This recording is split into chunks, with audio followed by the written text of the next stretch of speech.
Happy Christmas, Tommy, Happy Christmas. When we had got over the surprise, some of us shouted back, Same to you, Fitties, same to you. I thought that would be that. We all did. What then suddenly one of them was up there in his grey coat and waving a white flag. Don't shoot, lads, someone shouted, and no one did. Then there was another fitted up on the parapet, and another, keep your head down.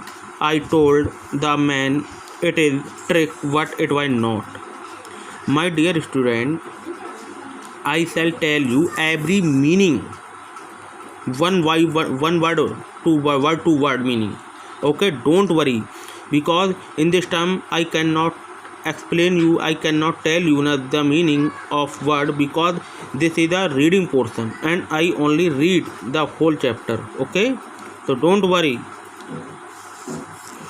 One of the Germans was waving a bottle above his head.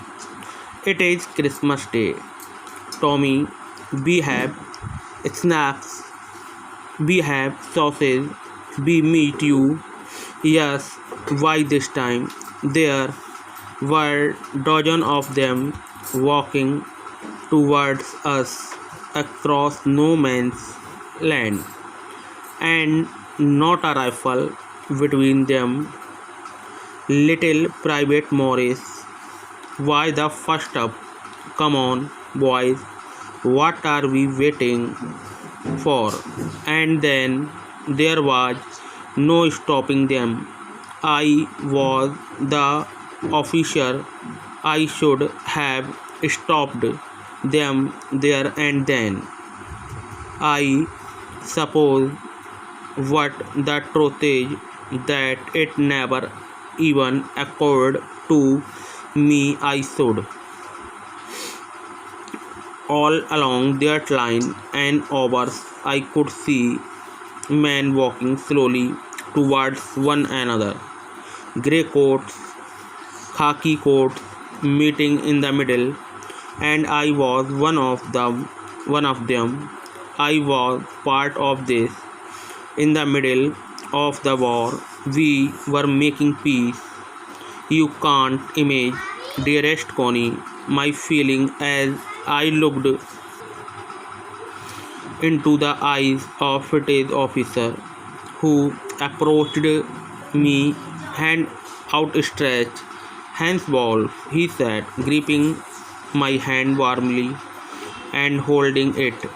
I am from Dusseldorf. I play the cello in orchestra. Happy Christmas. My dear student, please turn the page.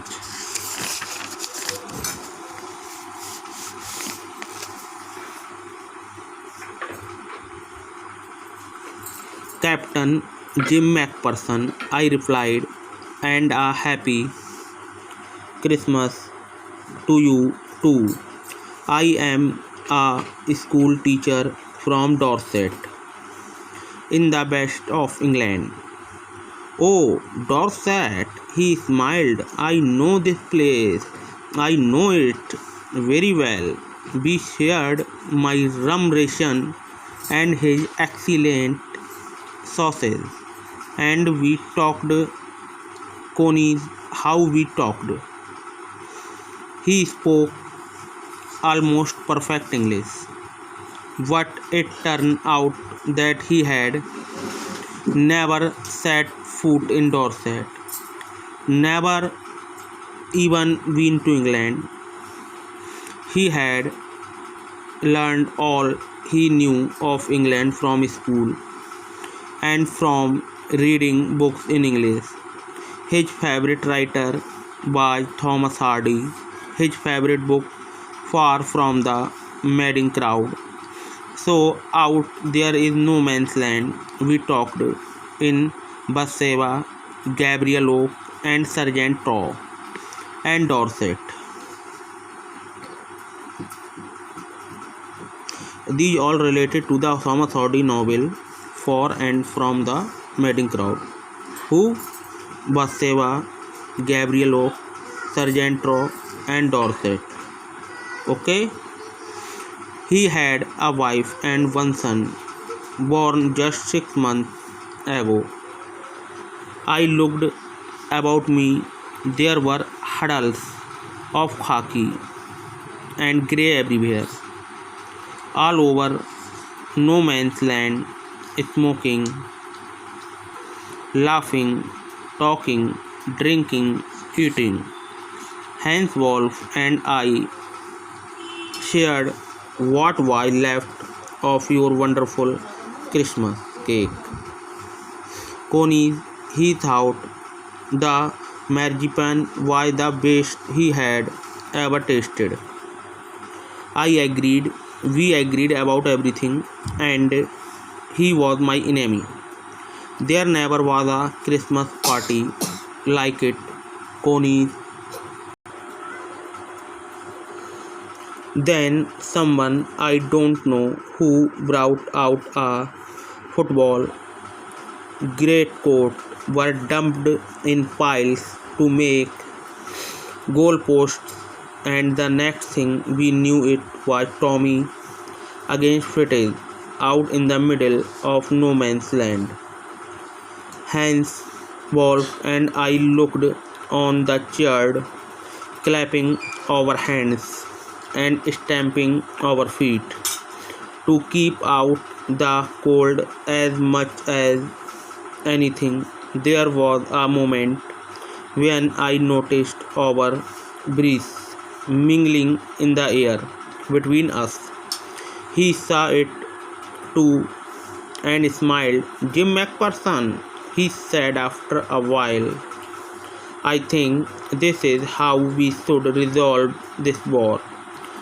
A football match, no one die in football match. No children are orphaned.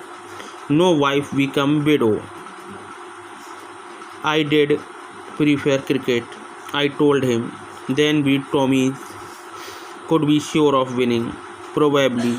We laughed at that, and together we watched the game.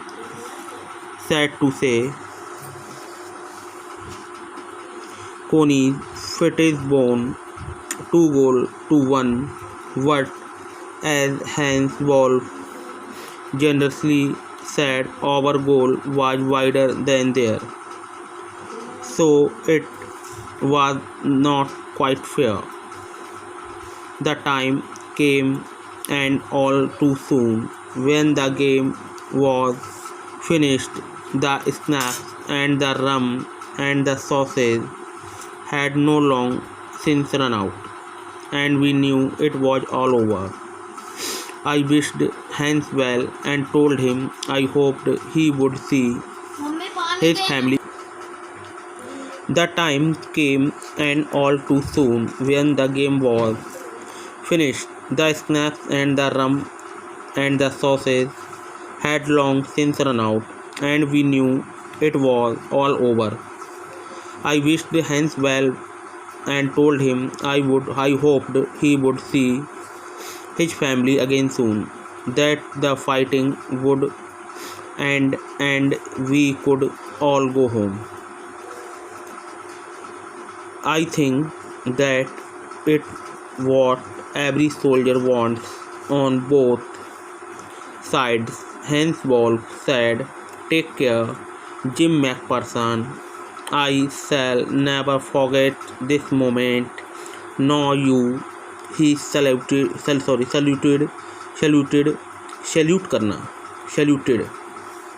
and walked away from me slowly. Unwillingly, I felt he turned to wave just once and then became one of the hundreds of grey-coated men drifting back towards their trenches.